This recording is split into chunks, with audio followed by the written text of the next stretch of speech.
kamera kayak gitu lah, kayak gini. Dibuka katanya nih. Enggak. Ayo pelukan.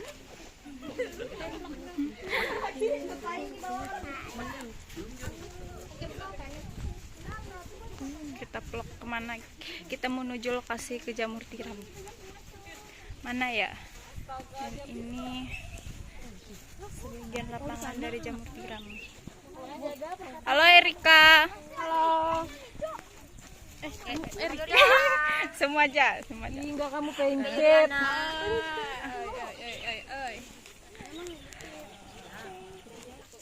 Iya apa anjir ini? Ini tanaman. Ini apa ya? Ini peliharaan. Oh ikan. Astaga. Jangan bilang dikiranya jamur. Oh, iya. Oke, Bu. Cepat. Nah, ini nih. Mau dipoto. Awas jangan dekat-dekat. Set, Pak. Woi, cepat. Cepat.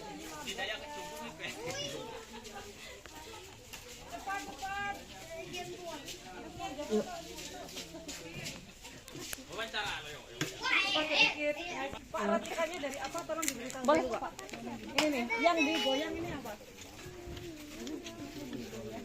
Kayak wartawan aja.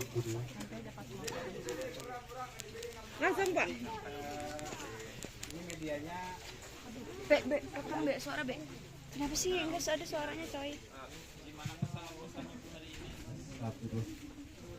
ya. Jadi untuk medianya sendiri yang pertama adalah serbuk gergaji. Jadi yang warnanya agak oranye itu nanti dia serbuk gergaji di karung yang besar ini.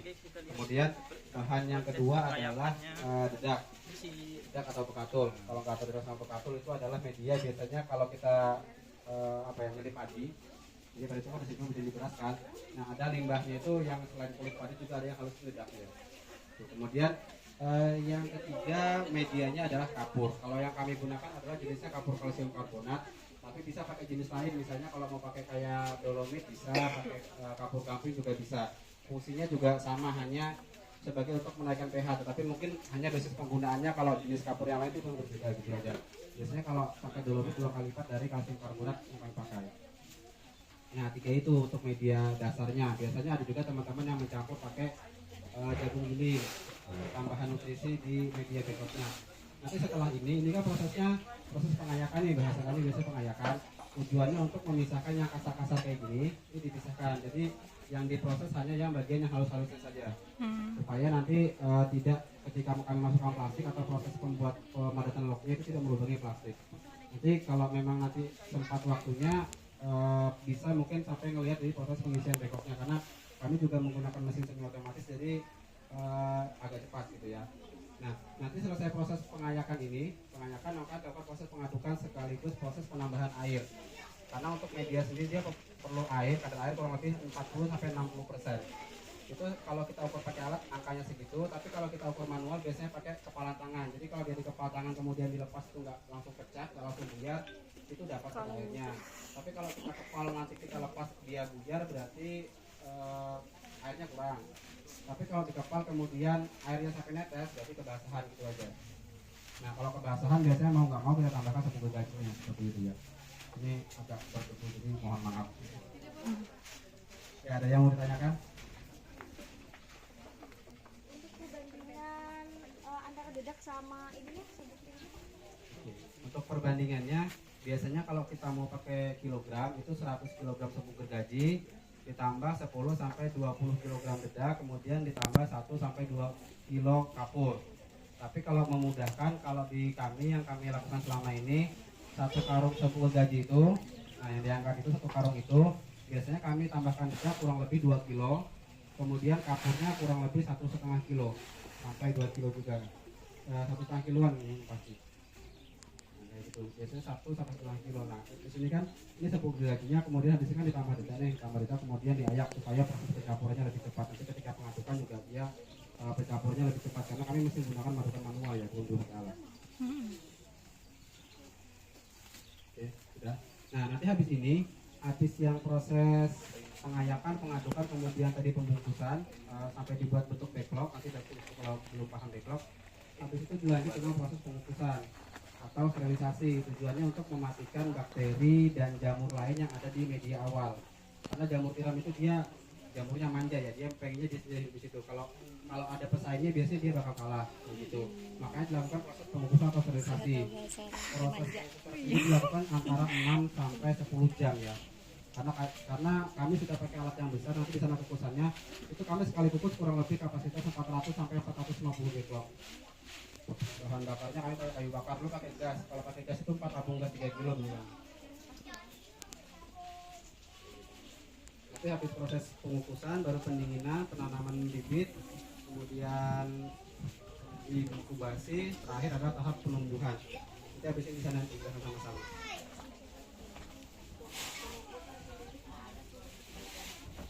Ada suhunya itu kita pakai di minimal 90, tapi kalau saya rata-rata 100 ke atas. Tekanannya 0,3 0,2 TM.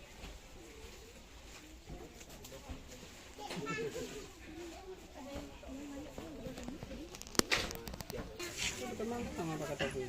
Kosmosnya itu. Ya, merek itu. Kalau kata saya juga budidaya jamur. Oh, ini yang proses-prosesnya ya, Pak? Izin tanya, ini biasanya kendala jenis tanaman yang mungkin ada. Kendalanya itu nggak banyak mas, cuma ada satu lagi yang bikin repot. Kalau kami biasanya istilahnya sebutnya teman-teman sebutnya gurem. Gurem. Nah, gurem. Secara umum gurem mbak, cuman dia penyebabnya itu ada ciri-cirinya miseliumnya hilang. Miselium Soalnya bukan pertanian. Oke ya, saya aja penjelasan. Kalau kesini seperti itu nggak sampai sana bluetooth. Pikir. Saya lanjutin penjelasannya ya. Tadi itu kan setelah proses di sana, proses pembungkusan itu nanti adalah proses perebusan atau pengukusan di sebelah. Nah itu alat kukusnya saya pakai stainless, bahan bakarnya kayu bakar, kemudian lama pengukusan antara 8 sampai 10 jam dari api nyala awal. Tapi kalau sudah sampai suhu 100 derajat biasanya di angka 4 sampai 5 jam. Tahan 4 sampai 5 jam. Tapi kan yang lama itu kan dia memang menaikkan suhu antara suhu 30-an suhu ruangan ini sampai ke suhu 100, itu yang bikin lama biasanya. Jadi kalau sudah suhu 100 biasanya kami tahan hanya di angka 4 sampai 5 jam saja. Tetapi kalau dihitung dari total awal kita ngerebus itu kurang lebih 8 sampai 10 jam. Dan suhu yang kami pakai biasanya di atas 100 sampai di angka 110. Untuk tekanannya sendiri hanya di angka 0,2 0,3 karena memang keterbatasan alat kami yang kalau dipaksa sampai setengah bar itu alatnya yang jebol seperti itu. Dulu waktu awal sebenarnya pernah sampai di angka setengah bar ya, suhunya sampai di angka 120. Cuma karena sering retak jadi kami nggak barin lagi. Nah nanti setelah pengukusan itu ada istilahnya pendinginan, kurang lebih waktu yang diperlukan kalau dibongkar dikeluarkan langsung itu 24 jam, tapi kalau nggak dikeluarkan kurang lebih 2 hari baru bisa dingin dia. Nah nanti setelah pendinginan ada proses yang dinamakan dengan penanaman bibit. Jadi bibitnya itu sebenarnya media awalnya adalah jagung atau serbuk atau bisa juga sorghum, tergantung ya. Kalau media awal biasanya lebih cenderung biji-bijian atau serbuk seperti ini. Nanti ketika dia ditumbuh miselium sampai dia penuh nanti kayak gini bentuknya. Nah ini sebutannya biasanya adalah F2 karena bibit sendiri kan ada beberapa tingkatan. Yang pertama adalah F0 atau kalau bahasa mungkin kalau lebih paham kultur jaringan itu istilahnya F0, nanti dari situ diturunkan jadi F1 kemudian baru F2. F2 ini yang nanti diturunkan ke dalam backlog seperti ini. Nah bibit ini nanti ketika sudah penuh seperti ini baru kita pakai untuk diturunkan ke dalam sini. Jadi dimasukkan ke sini juga nggak banyak, paling kurang lebih 1 sendok makan atau 1 sendok teh. Satu botol ini bisa untuk 20 sampai 30 backlog kayak gini. Nah ini umurnya kurang lebih 2 hari atau 48 jam, jadi dia baru mulai memutih. Tapi kadang ada juga yang 24 jam dia sudah memutih, tergantung bibit yang digunakan. Nah nanti kalau sudah ini sudah seminggu, jadi sudah merambat kan miselium atau yang putih ini miselium, atau kalau di jamur itu kan hifa, tapi nanti ada miselium itu kumpulan dari hifa. Nah nanti setelah dia umurnya 25 sampai 30 hari biasanya akan penuh seperti ini. Nah ini yang sudah full miselium bahasa kami, jadi sudah putih semua. Nanti kalau sudah seperti ini baru nanti masuk ke dalam kumbung penumbuhan. Jadi nanti dibuka tutup atasnya, kemudian dia akan tumbuh seperti ini. Nah kalau secara sederhana seperti ini nanti dia akan tumbuh. Nah kalau di kumbung penumbuhan sendiri dia wajib melakukan penyiraman karena suhu yang diinginkan jamur itu biasanya di bawah 30 derajat. Nah, itu sebenarnya yang menjadi tantangan tersendiri itu kita di wilayah dataran rendah ya, karena suhu kita kan rata-rata kalau sudah tengah hari di atas 30. Makanya dilakukan penyiraman. Untuk kumbung saya sendiri yang tadi mungkin sudah masuk, itu kami lakukan penyiraman secara otomatis. Jadi kalau siang ini dia setiap jam nyiram. Karena kami pakai timer, jadi pakai timer dihubungkan ke mesin Hitachi langsung ke pipa ke atas itu. Jadi walaupun misalnya saya nggak ada di sini tetap akan nyiram otomatis itu, kecuali misalnya timer rusak atau dan lain-lain gitu ya. Sudah pakai sampai segitu untuk teknologinya, tapi memang itu semi otomatis lah bahasanya, bukan yang smart farming seperti itu ya. Nah, kemudian yang ada di sini kami punya 2 jenis jamur. Yang pertama adalah sebenarnya utama jamur tiram putih yang kayak gini ya, ini tadi patah.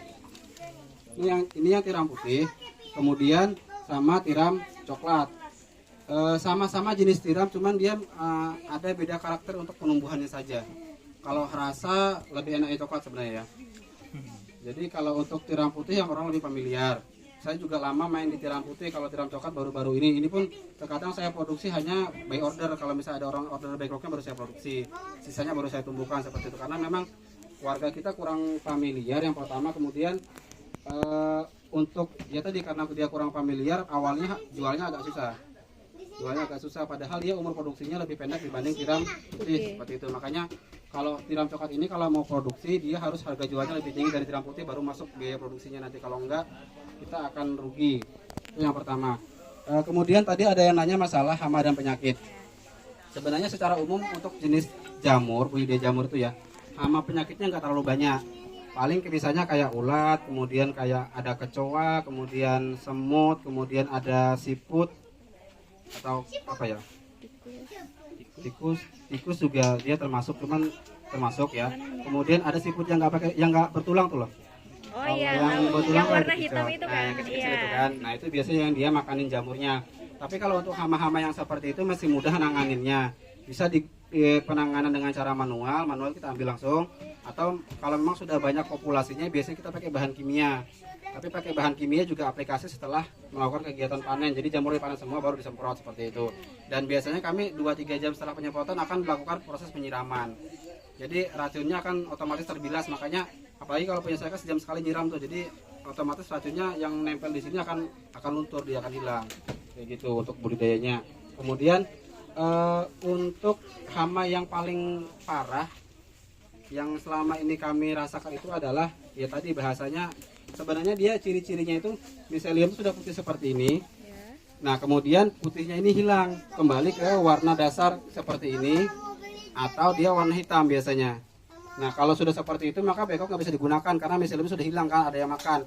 Nah, itu ada beberapa pendapat yang mengatakan kalau dia bisa karena guram, kalau guram ini sejenis tungau, atau dia juga bisa karena perubahan suhu. Kami juga belum terlalu paham, atau kadang juga dimakan ada ulat kecil-kecil kayak parutan kelapa, di sini dia muncul ulatnya nanti. Nah, untuk 3 itu yang memang kami belum tahu cara mengendalikannya. Makanya beberapa bulan lalu saya sempat kena serangannya agak parah, makanya ini kumbungnya kosong semua seperti itu.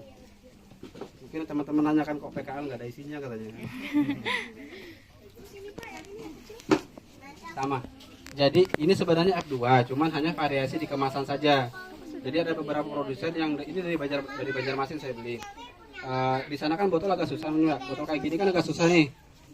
Nah, jadi mereka sudah mulai mengemas bibit menggunakan plastik. Sebenarnya keunggulannya pertama plastik ini kan dia kalau pengiriman jarak jauh lebih aman tuh karena nggak rawan pecah kan. Itu yang pertama. Kemudian kalaupun nanti ada kerusakan bibit kita nggak harus bersihkan botol, tinggal dibuang aja seplastiknya.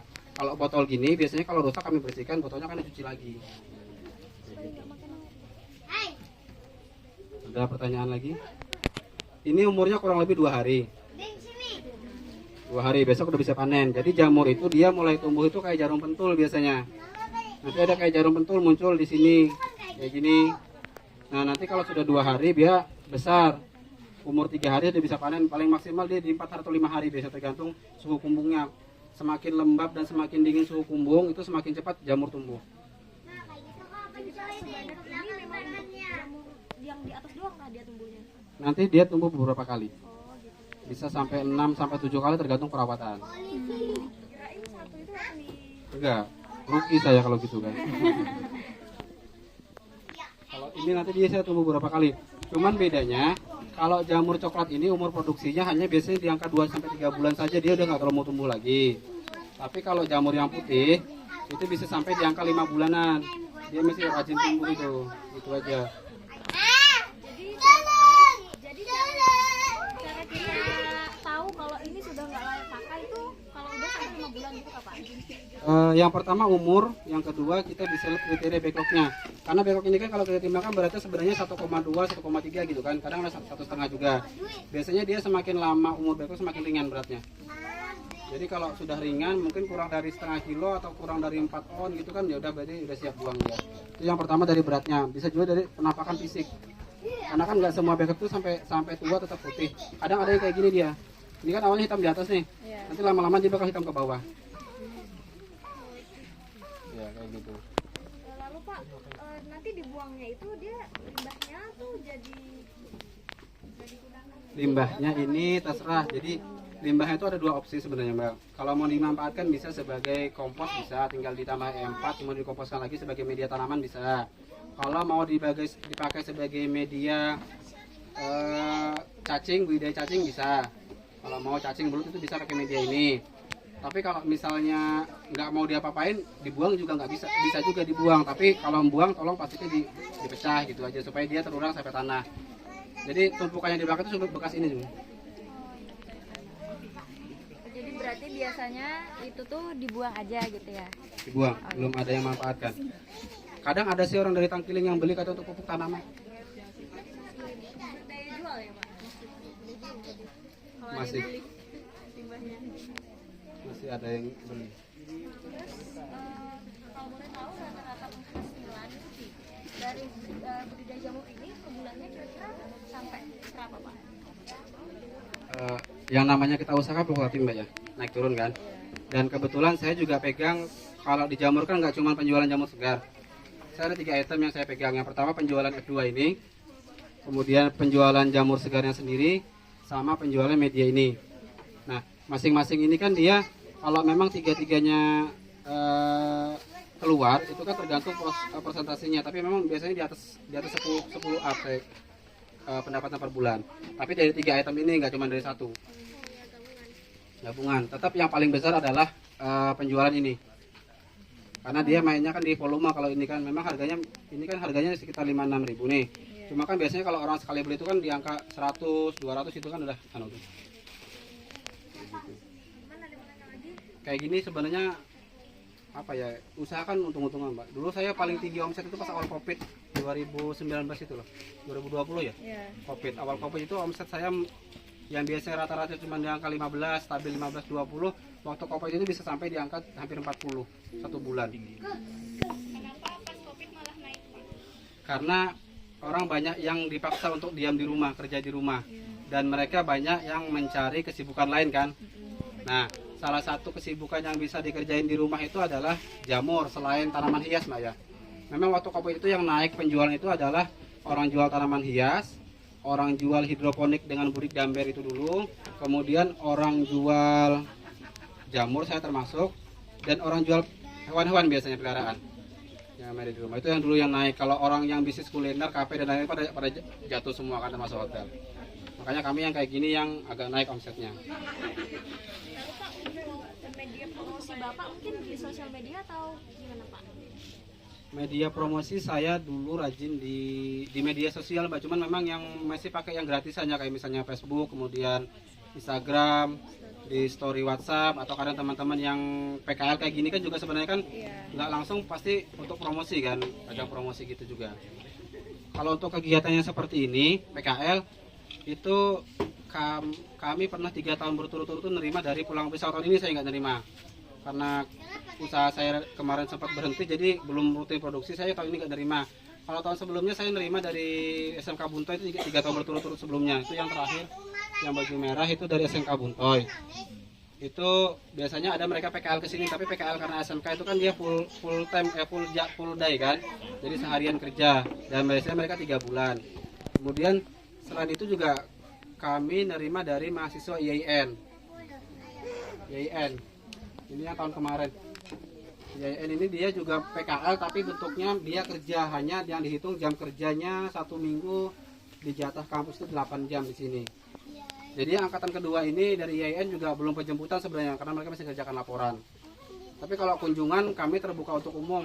Kalau yang ujung tuh tahun kemarin tuh ya, itu mahasiswa Muhammadiyah. Kunjungan kayak gini juga, tapi mereka hanya sekedar kunjungan kemudian wawancara gitu aja, selesai pulang. Nah makanya kemarin waktu ketuanya kemarin WA bilang mau PKL, saya tanya konsepnya gimana. Saya bilang kalau misalnya yang pertama saya tanya pesertanya, kemudian saya tanya konsepnya, karena takutnya kalau konsepnya kayak yang misal di IAIN ikut kerja gitu kan, kalau mahasiswanya kebanyakan saya tolak biasanya. Karena dari IAIN sendiri saya biasanya nampung cuma 3 sampai 4 orang aja, karena kalau menyesuaikan jam kerjanya agak susah gitu. Mungkin boleh tahu Pak sejarah budidaya jamur tiram yang Bapak bangun saat ini? Mulai tahun kapan itu Pak? Saya bangun usaha itu dari 2016. Jadi awalnya juga saya seperti kalian semua mahasiswa. Cuman bedanya saya ngambil di program agroteknologi BDP dulu. Saya jurusan Paperta pertanian. 2003 saya 2008 kuliah. 2013 saya lulus. Saya sempat ke perusahaan sawit 2 tahun. Perusahaan saya 2 tahun baru saya resign baru saya bangun usaha jamur ini di 2016 pertengahan. 2016. Awalnya sebenarnya saya bangun itu saya jalankan usaha itu 2 antara hidroponik dengan jamur. Cuman beberapa bulan berjalan itu saya lihat perkembangannya lebih signifikan jamur ya dari omset. Makanya dulu hidroponik saya vakumkan, jadi semua instalasi saya jual dulu. Fokus ke jamur. Dari 2016 kemudian 2017, 2018 saya dapat bantuan hibah dari pertanian. Tapi melalui dari Kementan tapi melalui Fakultas Pertanian. Itu dulu dapat dana hibah kurang lebih 30 juta. Saya buatkan kumuh yang besar itu. Nah, sampai sekarang kemudian di 2021 kemarin saya ngerintis lagi hidroponik, makanya tapi ini belum banyak. Kalau hidroponiknya masih nggak terlalu banyak, hanya sekitar 2000 lubang tanam saya punya. Memang rencana pengembangan ke depan, karena pertanian ke depan itu kayaknya sebenarnya kalau potensi pasar ya itu lebih besar jamur.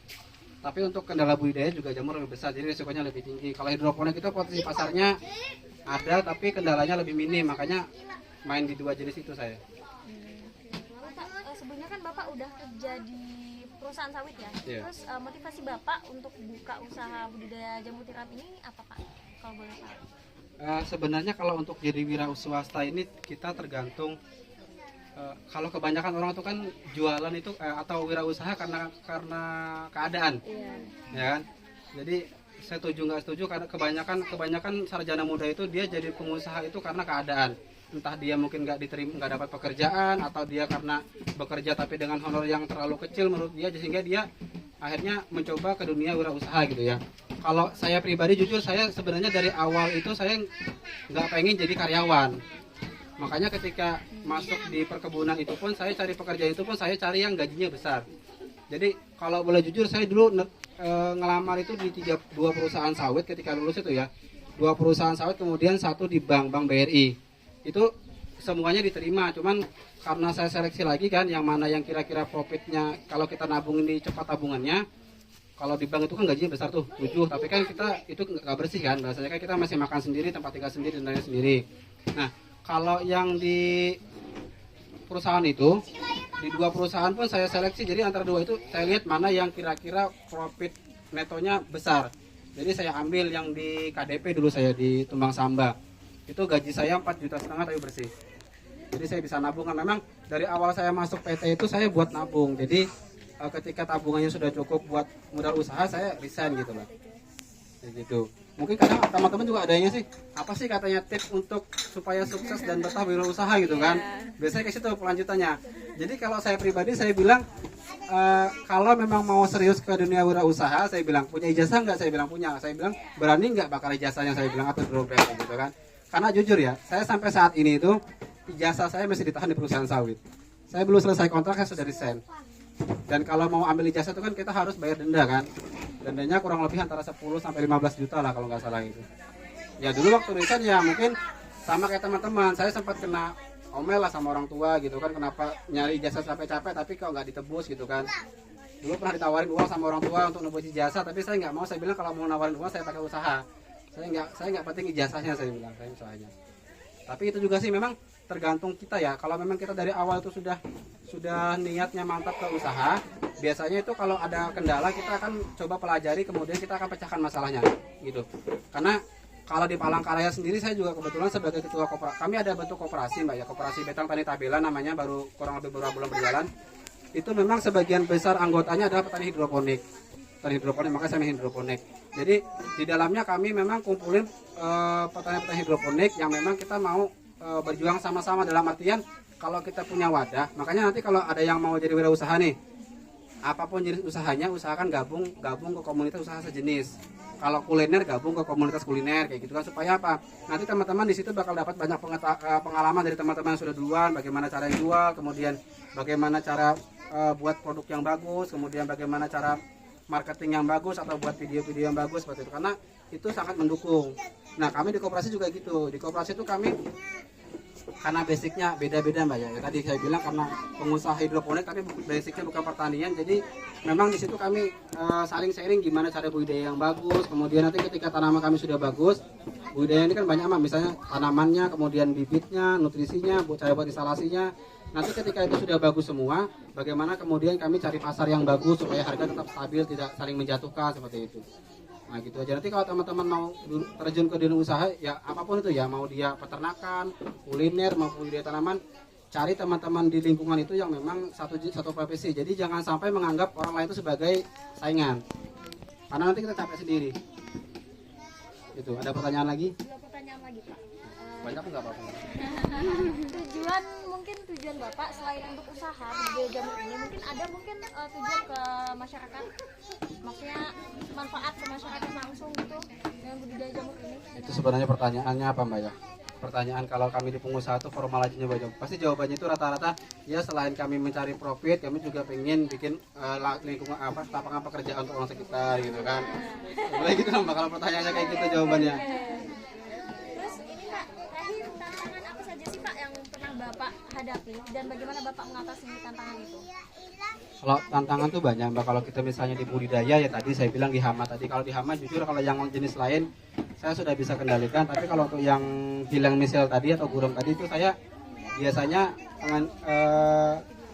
berhenti produksi akhirnya. Jadi stop dulu produksi 2-3 bulan baru produksi lagi kayak gitu. Tapi kalau misal tentang yang kendala misalnya kayak komplain pelanggan dan lain itu kan masalah klasik aja ya, yang memang kita harus selesaikan kalau masalah kayak gitu kan. Kadang kan yang namanya kita jualan kayak gini kan, ini kan makhluk hidup Mbak, makhluk hidup ya.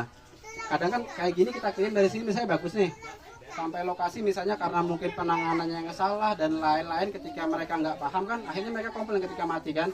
Jadi kita juga kadang nanganinnya harus, kalau saya sendiri kan kalau jualan kayak gini pakai garansi biasanya kan, tapi garansi dengan catatan saya bilang, jadi memang penanganan di sana baik. Kadang ada orang yang beli itu kita kira dia sudah paham, ternyata nggak paham. Ketika dia rusak kan otomatis dia komplain, tapi karena kerusakan dia kan kita nggak harus ganti kan sebenarnya. Tapi kadang untuk menjaga nama baik tadi mau nggak mau kita yang ngalah, kita yang rugi bahasanya kan. Jadi karena orang ya karena ngotot gitu kan kayak gitu. Kalau tantangan budidaya itu aja sebenarnya sama untuk di bisnis. Pak, untuk penjualan sampai sekarang ini, penjualan paling jauh Bapak pernah menjual ke daerah mana atau cuman ke dalam kota saja? Kalau penjualan tergantung komoditasnya Mbak ya.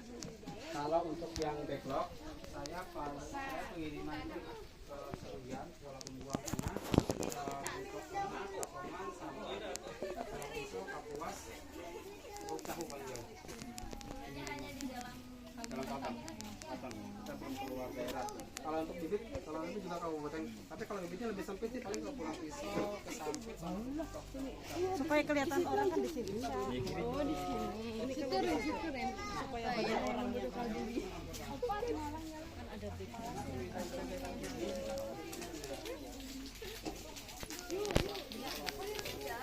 Sel.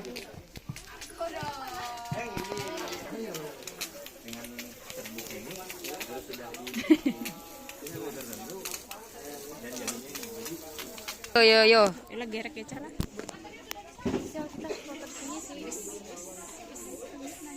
Ayo.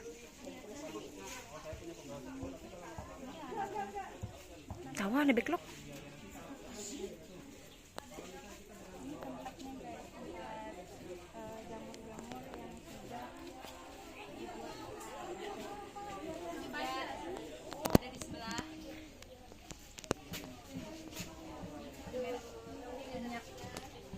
dalam proses penumbuhan jamur tiramnya, yaitu.